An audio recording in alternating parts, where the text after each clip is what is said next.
Good morning, everyone. Welcome to our webinar today, Embracing Change, Making the Shift to Positive Growth. I'm Johanna Dunleavy, the Wellness and Marketing Manager here at EFR, and I'll be moderating our webinar today. I am very excited to have with us Sherry Zievenbergen. She is a positive intelligence coach and certified UMAP coach. She is going to be sharing all sorts of great information with us about how we can really view change differently and how we can embrace it because change, while it is inevitable, it is not always bad. And so we're going to just have a little flip of our mindset on change today. Sherry is one of our EFR trainers, and at the end of our webinar today, I will go ahead and talk to you a little bit about EFR benefits, trainings being one of them, if you're maybe to want one of these trainings for your workplace or organization. And I will just kind of remind you of a few housekeeping items. Everyone is muted. You can use a chat function if you have questions, and then at the very end, we'll do a Q&A.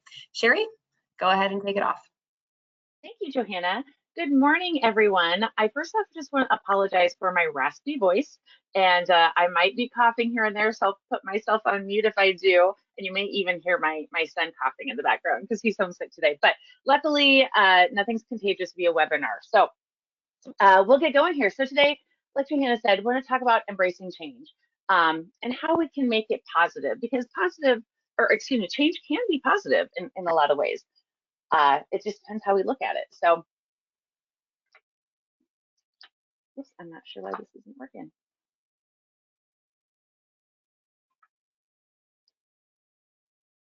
I am not sure why there we go. Okay, so our objectives for today are to understand why we resist change, because we all do to some extent. We want to explore how approaching change with a different mindset can actually unlock our resilience and can help us grow in a lot of ways. And I really want you to walk away with some strategies today and some ways to actually embrace change. And it's not something that's natural for us as humans. So we're going to talk about some of the strategies. Okay, so what I'd love for you to do right now is to think about a time when you've experienced a change.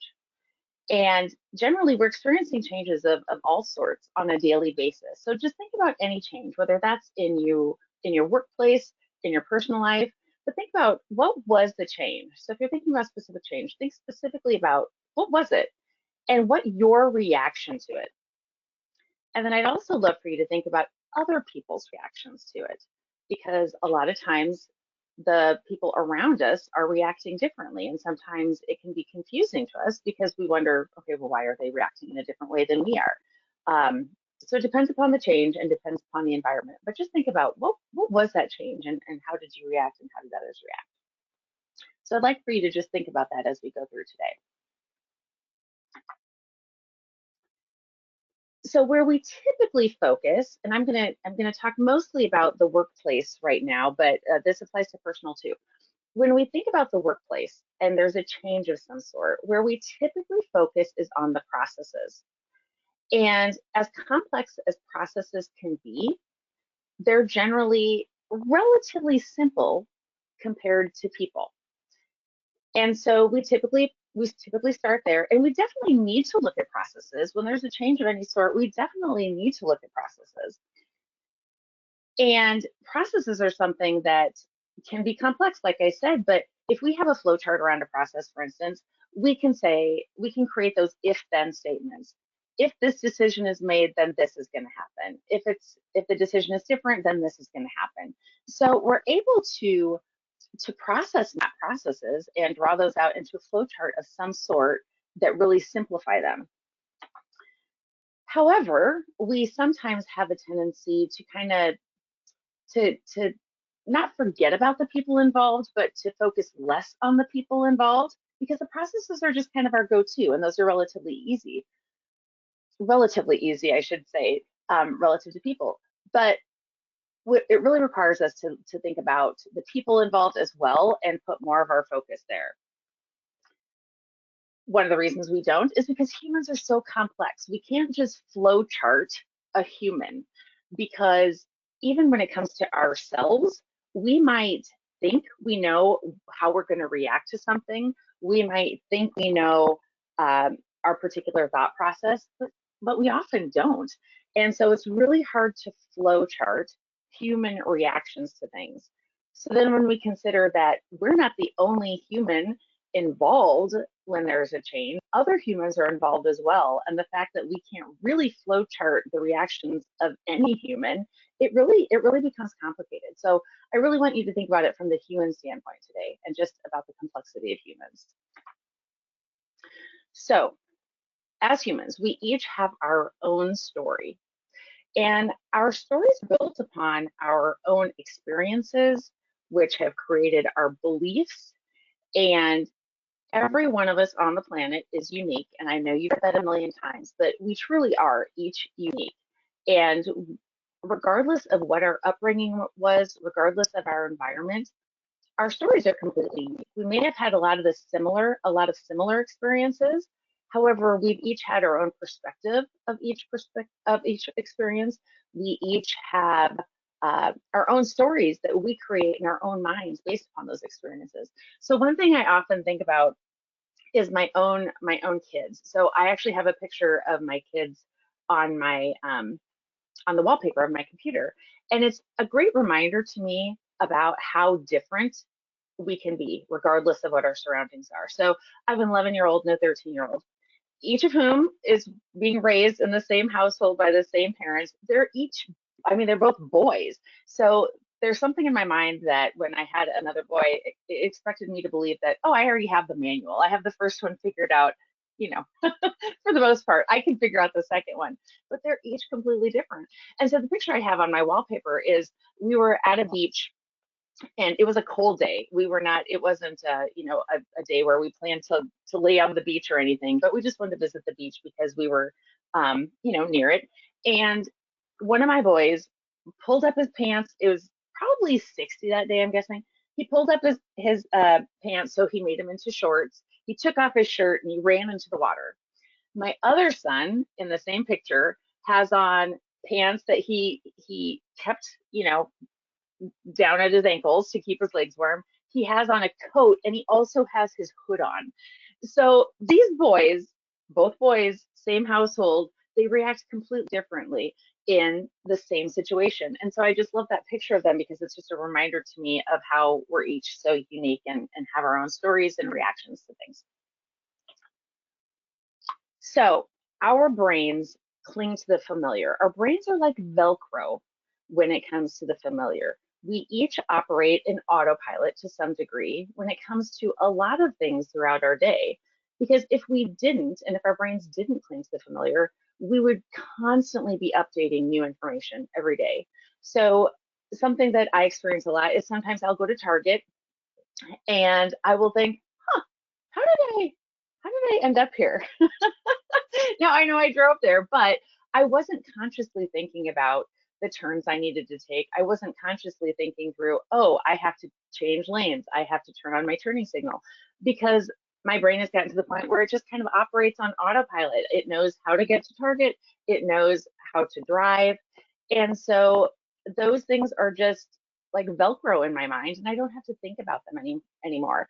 And our brains really appreciate the familiar because it allows us to make fewer decisions. It allows us to process far less information. And so our brains are very much like Velcro, and our brains don't really like new information as much as it allows us to grow when we have change and take in new information.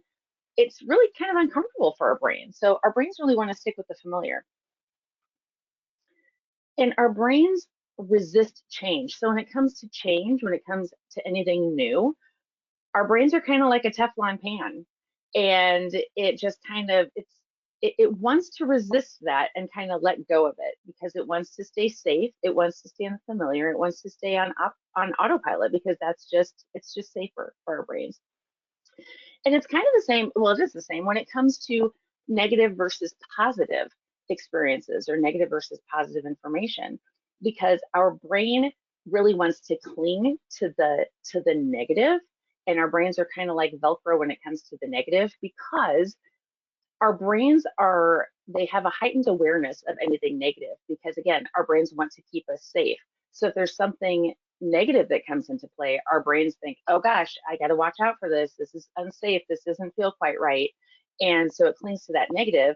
And then when it comes to anything positive, any positive experiences, any maybe even compliments or anything like that, our brain is kind of like Teflon and it wants to let it go. So it actually takes our brains three positives to every negative.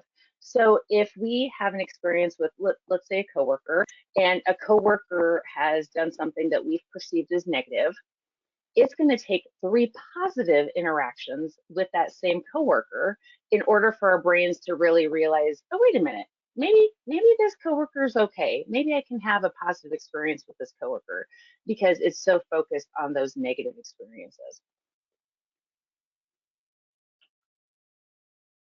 So our brain actually experiences negativity bias. So it's really our built-in alarm system, and it allows our brains to perceive negativity even when there's a situation that's either positive or neutral, because our brains are just geared to keep us safe, and we often think about something being negative even if it's not negative, because again, our brains just want to keep us safe. So I want to talk to you a little bit about amygdala hijacking, and I'm not going to get into the specifics of the brain and the biology and everything behind it, but basically our amygdala is the part of our brain that processes emotions within the brain. And when I learned about amygdala hijacking, it was really helpful for me, because so often when we are experiencing something that our brain isn't particularly fond of, and we're in a heightened state of emotion. I know I've been in that position before, where I'm furious about something, or I'm just super anxious about something, or I'm in a state of overwhelm. And there's part of me that thinks, okay, what was that all about? Why did I kind of go off on the deep end there? It's because my amygdala was hijacked. I was in such a heightened state of emotion. The emotions center of my brain just kind of took over. And when that happens to us, it doesn't allow us to think logically. It doesn't allow us to use the other side of our brain that thinks, in a rational manner. And it's particularly helpful, not just when I think about when I've been in this state before, but when thinking about other people potentially being in this state. Because I think we've all been in that situation where, maybe it's with a significant other, maybe it's with one of our kids, it could be a coworker, anyone. We've had that situation where someone else is in a heightened state of emotion, and it's really confusing because we are not at that point generally, and we can think rationally, we can think in a logical manner, and it's really confusing to us when the other person can't. And so I really want to highlight this here, because when we're going through change of any sort, often our amygdalas get hijacked because our brain wants to keep us safe. And when we are with other people whose amygdalas are hijacked, it can make us anxious, and we think, okay, what's going on with this person? What's wrong with this person? Why is this person so opposed to change? Why is this person acting so irrationally? And it could just be that their amygdala has been hijacked. They're in such a heightened emotional state, they just can't think rationally. So it's something to keep in mind when you're going through a change of any sort with other people. Again, within your family, it could be on a personal level, at work, and you're thinking through how other people are reacting to that. Just keep in mind that they might not be crazy. It could just be that they're in such a heightened state at that point that they can't react in the way they necessarily want to.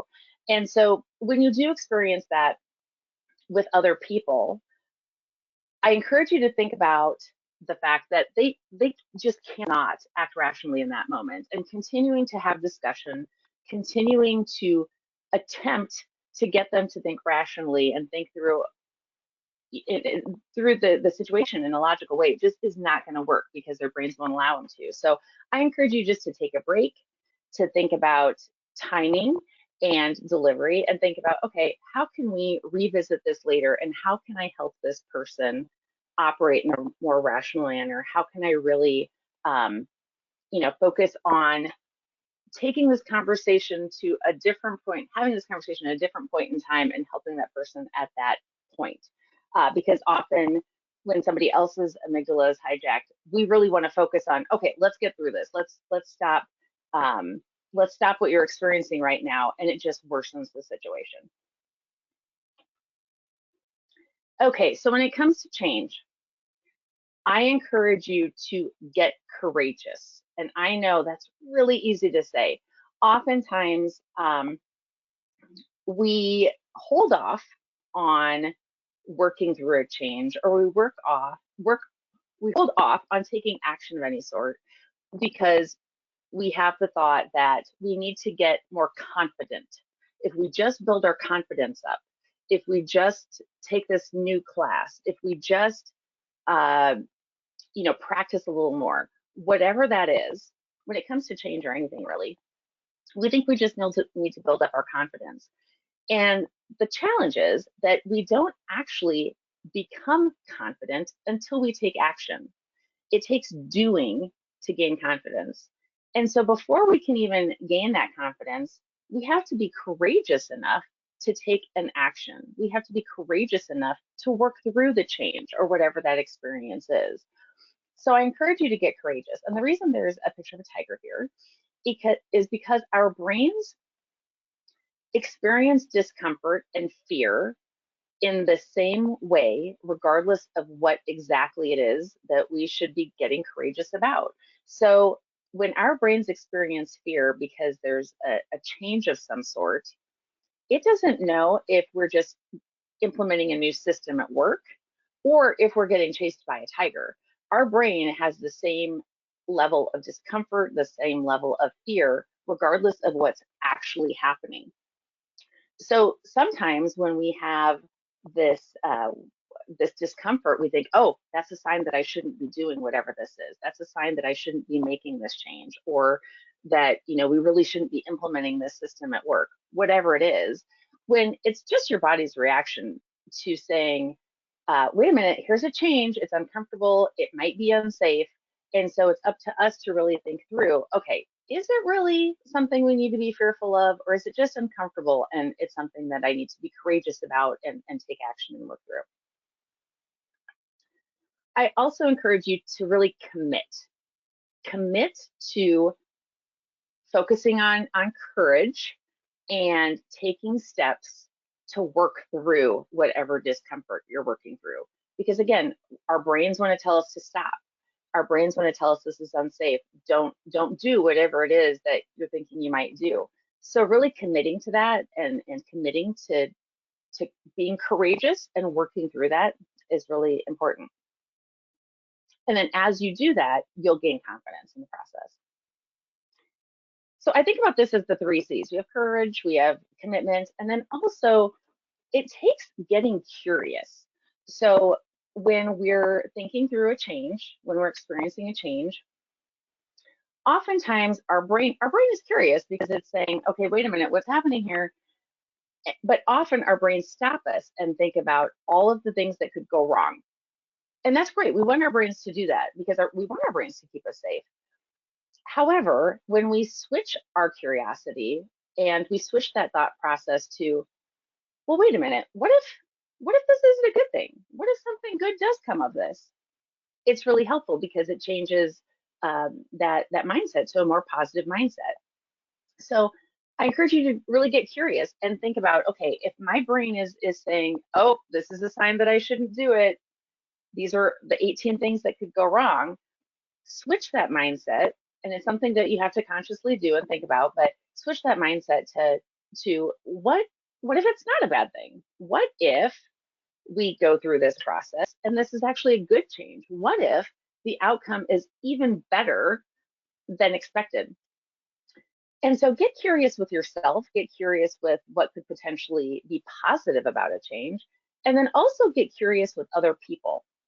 So when other people are experiencing the change and might be reacting in a negative fashion, it's helpful to get curious with them too. Maybe not when their amygdala is being hijacked and they're in a heightened state of emotion, but to just think about maybe in your own mind, okay, what is this person potentially experiencing? Why is this person reacting the way he or she is? What's up with them, and what's the experience and what's the belief that has led them to reacting in this particular way? And then when you're both, uh, you know, in a state where you're not in a heightened state of emotion, asking questions of other people and saying, hey, help me understand your thought process. What have your experiences been? What are your beliefs about this? Is really helpful. So we're not just thinking, okay, everybody's opposed to change. Nobody likes this. No one's on board. Because that's where our brains often go when people are reacting differently than we are. So I want to share a particular model that I find really helpful. And it's called the CTFAR model. And the letters, don't get too caught up in the acronym itself and remembering what all of these letters necessarily stand for. But what I really want you to take from this is the fact that our thoughts are what lead to our emotions. So this is something that would have been really helpful for me to know earlier in life. And so it's something I really like to share with people because I know a lot of my life I had this sense that, and it wasn't something I consciously thought through, but I had this sense that I had a certain feeling and I just felt that way. And it was something I just kind of had to deal with or work through, and I had to wait for it to pass. However, it's actually our thoughts that create our feelings, and we have the ability to change our thoughts. It doesn't often feel like we do, and it can feel like, oh, well, this is just the way it is. But we do have the ability to change that thoughts. It's those thoughts. It's not something that happens overnight, but we do have that ability to reprogram those thoughts in our mind. So I'm going to start at the top here. So we have C, which is circumstance. And all circumstances are actually neutral. It doesn't matter what the circumstance is, it is neutral. It's our thoughts about a circumstance that cause us to believe it's either negative or positive. So I'm going to share let's just use a kind of a benign situation here. It's raining outside, right? That's the circumstance. It's raining. Now, you may have had something that immediately came to mind about rain based upon your experiences and your beliefs about rain. One person might have the thought that, oh, I hate rain. Rain is my least favorite I don't know, precipitation or weather, right? I hate rain. And if a person decides, I hate rain, it's raining outside, I hate it, they're going to feel maybe some anger, some sadness, some disappointment.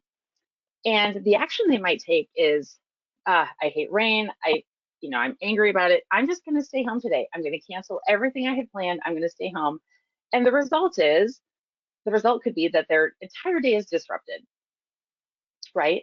Now, someone else might see that it's raining outside. Again, a neutral situation, it's raining.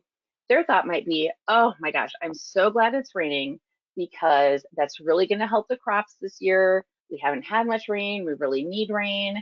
And they might feel a sense of relief about it. They might feel some level of excitement about it. And when you're feeling excited and feeling relieved about something, you're going to take different actions. That person might just go about their day, get out an umbrella, put on some boots, whatever. They're going to react very differently, and the result is going to be different as well. So I'll share a more work-related example here, but excuse me, I just need to take a drink. Okay, if we have a work-related example such as a system implementation, we're implementing a new system at work. That's something I've experienced a number of times, and I'm guessing you have too. We're experiencing a new system at work. That's a circumstance. It's neutral. Oftentimes, people have the thought about a new system that, oh, this system is going to be terrible. I'm going to hate it. It's going to require me to learn all of these new things. And then the feeling someone has based upon that thought is maybe anger, frustration, confusion, lots of different feelings associated with those thoughts. And then the action might be resistance. They're just going to resist using the new system. Maybe they're going to continue using the old system. They might share their thoughts with everyone, say, oh, the system is just horrible. It's going to be horrible. It's going to make life so much harder. And then the result is going to be, a disruption in the process. It might be the creation of a toxic environment because that person has shared all of their negative thoughts about something. And the result is just going to be, frustration overall. Now, if we take that neutral circumstance and look at it in a different way, if we have a new system that's implemented, someone else might think, oh, this is really exciting. The old system was terrible. I'm really excited about using this new system and learning more about it. That person's feeling might be excitement. It might be, again, relief that the old system's gone. Now we're going to be using this new one. It's going to make life so much easier. That person's action might be that they're going to learn everything they need to know about the system and really implement it right away. And then the result is going to be different as well. And they're going to let go of the old system and focus on the new one in a different way. So what I like to do when it comes to the whole CTFAR model is I encourage people to really think about this and kind of plug in what they know about a situation or how they're feeling, what their thought is, plug in what they know to figure out what they don't know. So for example, if I'm in a state of overwhelm and I'm having one of those days where I'm just feeling overwhelmed and I don't know what to focus on first, I stop and think about, okay, why am I feeling this way? Why am I feeling overwhelmed on this particular day? And I stop and think about the thoughts I'm having that are leading to that overwhelm. My thought might be, I don't have enough time. I have too much to do. There are lots of thoughts that lead to overwhelm. And the circumstance is the same, regardless of what my thoughts are, regardless of what I'm feeling, the circumstance is the same. I probably have the same number of things on my to-do list. I probably have the same number of events on my calendar, but it's my thoughts about the calendar. It's my thoughts about that to-do list that are leading me to a state of overwhelm. And then often overwhelm will lead to inaction because your brain is, your amygdala is hijacked, and it just leads you to doing nothing. And then the result is just not getting anything accomplished. So I'm hoping these examples are something you can relate to, and that's making sense. But I also find it helpful to work with other people through this. And it's not that I'm going to say to someone, oh, you seem frustrated, let's work through the CTFAR model, but just asking people, okay, it seems that you're feeling really overwhelmed about this. What are your thoughts about that? And kind of help them work through that without actually saying, hey, let's work through the CTFAR model. Okay, communication is something that we can all work on, whether it's in our personal lives or professional lives. So communication is, we certainly don't have a shortage of communication, especially these days. Sometimes, however, we're quick to send a text, send an email, and sometimes it's just a matter of picking up a phone. Now, some of you might be too young to recognize that these are old school phones, but what it's supposed to represent is actually talking to another human. And I love, this is one of my favorite quotes. The single biggest problem in communication is the illusion that it has taken place. Oftentimes we feel like, oh, well, I've told you that. I've emailed you about that. I sent a text about it. However, we're not necessarily considering whether or not someone has actually received the information. So we may have shared information in 17 different ways. But if we didn't share it in a way that's going to allow someone to actually receive it and listen to it, it's just going to be a bunch of noise to that person. So I know I've experienced times before where people, maybe in leadership situations where leadership, maybe people, other people in the organization are saying, oh, well, I didn't know that, or you never told us that, or we don't know anything about this upcoming change. Leadership will say, oh, well, we told you, we announced it in that meeting, we sent an email about it. And oftentimes as leaders, the leaders don't recognize the fact that they're inundated. They're in the middle of all of the details. They know all of the details, but other people that they're sharing this information with aren't. So they might need more context and they might need to receive it in a variety of ways. So just because we've communicated something several times, and even if we've done it in several different ways, it doesn't necessarily mean that it's been heard. So empathy is also necessary when it comes to change. And I encourage you to think about the fact that empathizing with someone is really just putting yourself in the other person's shoes. It does not mean that you will ever completely understand, because you can't. You have not had the same experiences as the other individual, but we can try by just putting ourselves in the other person's shoes and thinking through, okay, what has led this person to feel this way, and trying to understand at some level. Okay, just a couple more slides here. So if we are experiencing a change, people are reacting in a way that's not leading to the results we want, and probably not to the feelings that we are hoping someone experiences. If we communicate with curiosity and empathy, and we tailor our message to the audience and really consider how someone's going to receive it, we're transparent, and we don't withhold information because we're concerned about what the reaction might be.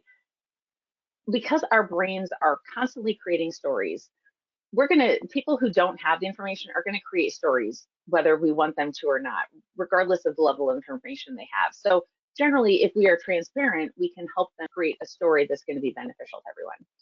So providing regular updates using multiple channels, because some people are, have 10,000 emails in their inbox, and some people are more likely to read all of their emails. Communicate the thought process behind the change. That's really helpful, because if there's some level of logic there, it's going to help people buy into it. And then being open to feedback and questions. So humans are complex, including you. There are days I certainly don't understand myself. And so if you lead yourself and others with courage, commitment, and curiosity, and you communicate in that same way with curiosity and empathy, it's going to lead to more positive changes, and people are going to have the reactions that are going to benefit everyone. So that's what I have for you today. And Johanna, I'm going to let you take it from here. Well, thank you so much, Jerry. I'm going to, there is one question that came in that I want to share before I get into the EAP information, because I want you to have some time to maybe think about the answer. We do have someone asking if your, like the self-coaching model, the CTFAR, is similar to REBT, which is rational emotional behavior therapy. So I'll just give you some time to mull over that. If REBT and your CFTAR model are similar. But if you could advance the slide, I would like to talk about EAP benefits. So if you're joining us today, it's because you have our EAP, and we say life happens, we're here to help. We are available 24/7 at the 800 number listed. You will speak with a counselor when you call in, and that just, means that whoever answers the phone is really going to be able to listen to you and, hear what's going on, and then perhaps guide you to the services that could be most helpful. I also want to remind you that this is a benefit available for anyone in your household. So, your partner, your spouse, your kids. If you have younger kids, you can always call in on their behalf. If you have kids over the age of 18, they do need to initiate the services on their own, but it is available to everyone in the household. And then on the next slide, you will see that there are a variety of services available. We have not only the phone support, but in-person or virtual counseling. We have life coaching. And as Sherry was talking about change today, I was thinking that, if you are someone who does experience a lot of worry or anxiety as it relates to change, an EAP benefit could be a really great tool for you to access to help you navigate, maybe a set of circumstances or a set of changes you have going on right now. And then the tools that you get from that could help you navigate other changes. And just kind of depending on what's going on, counseling might be a good fit, especially if you're experiencing a lot of feelings of worry and anxiety. But if in general, you're just wanting to maybe become a little more resilient to change and explore the way you react to certain things, life coaching could be a great resource. So lots of tools available, and they're all listed here. We also have legal and financial consultation, elder and child care resources, and the Together All platform. And then on the next slide, it just shows you our upcoming webinar on May 14th, Building a Resilient Workforce, the Platinum Standard for Mental Health Training in the Workforce, and that is with Megan Hammis. And so please scan the QR code and get registered for that. We will be celebrating Mental Health Awareness Month, and hopefully you will be joining us for that. But Sherry, any insight as to if your model is similar to the rational emotive behavior therapy model? I'm actually not sure. I'm not familiar with that. However, I suspect it is because it's really there. I'm sure there are lots of models out there that are pretty similar and just focus on the fact that our thoughts create our emotions. And I suspect that it's probably just a slightly different version of that, um, because regardless of the model, our thoughts are what create our emotions. So it might just be a slightly different way of looking at it. Sure. There's a quote that I really love. It says, "You can't stop birds from flying over your head, but you can stop them from building a nest in your hair." And it's so true because there's always going to be things, looming and over us, but our thoughts and how we view those things really depend on if it grows bigger, right? If you build that nest in your hair. So thank you for that good reminder also that everything is neutral, right? And then we make it something different. So I do have someone chiming in, we have a mentality in our workplace. This is how it's always been done, and it's hard to make changes with that attitude. Any suggestions for how someone could, go back into a workplace where there is more of that fixed mentality and encourage people to think differently and encourage people to embrace change more positively? That's a hard one because that's the case with a lot of organizations. I'm certain that yours isn't the only organization, whomever said that, that's experiencing that. Uh, One thing I would encourage is not necessarily just to say, hey, let's have a positive attitude, because people might want to claw your eyes out, right? I mean, if somebody's in a negative state and somebody comes in with these rose-colored glasses and they're just, uh, positive Pollyanna, that probably isn't going to be received well. So I would encourage you to really get curious and ask questions, acknowledge what someone is feeling. Sometimes that could be just the most helpful thing in itself. In fact, just the other day, my 13-year-old, he will be experiencing a frustration that I don't understand because I'm not a 13-year-old boy, right? And rather than saying, hey, just be positive about this situation, because sometimes that's what I want to do, right? That's the reaction I just would immediately have if I didn't stop and think about it. But just listening and asking questions and acknowledging, sometimes that's all that somebody needs, and they can come to a positive state on their own. So it might be a matter of asking someone, hey, help me understand what your experience has been, or what have you done in the past. Sometimes that can get someone to a more positive state on their own, and they might even recognize, oh, wait a minute, just because we've always done it this way doesn't mean we need to continue doing this, because maybe the way we've always done it has led me to being frustrated. Maybe the way we've always done it actually makes things harder, but it's something I've never really thought about. One thing, and I know this isn't specific to your question, but one thing I do want to point out too, it's easy for me to sit here and say that our thoughts create our emotions, so just have positive ones, right? Because especially if we're in a positive state, it's easy to think about it that way. However, if we jump directly to positive, or attempt to jump directly to really positive thoughts when in a negative state, our brain is going to say, okay, come on, I don't believe you, right? So I encourage you to take, whether it's with someone else or yourself, take many steps. So if there's I'll go back to a system implementation. If there's a new system being implemented, and we come in saying, oh, this system's going to be great and it's going to be easy and da da da da da, no one's going to believe that. And it's going to seem as if we're just being ignorant and we're just not paying attention to the details, right? But if let's say I'm the person who's frustrated about this new system implementation, if I go directly from this negative, I hate this system, this is going to be terrible, it's going to be hard, if I try to shift my thoughts to, I love this system, it's going to be easy, it's going to be the best thing ever, my brain's not going to believe that. But if I shift that thought slightly to, okay, maybe this system will be okay. Maybe this system won't take me 3 years to figure it out. Maybe it'll take me a while, but I will be able to figure it out. If we shift it slightly, then we can gradually build to even more positive thoughts. But we need to make those shifts in our thoughts gradual, Otherwise, it's just going to seem too Pollyanna, and our brain is going to say, yeah, that's ridiculous. And we're not even going to believe ourselves. And certainly other people won't believe it either. So I hope that helps. Thank you so much, Jerry. I think that was very helpful. If there are no other questions, and I haven't seen any new ones pop in, we will dismiss for the day, but this recording will be on our website probably by the end of the workday today. So if you want to share this with someone you work with, or maybe not someone you work with, maybe it's someone you are in a relationship with, feel free to go over to our website. Under our connected menu, you'll see our webinars, our podcast, our blog. We have a listing of our upcoming webinars as well as past webinar recordings. So this will be up. And like I said, I encourage you to sign up for our webinar in May to honor Mental Health Awareness Month. But thank you so much for your time today, Sherry. And I hope everyone has a great day.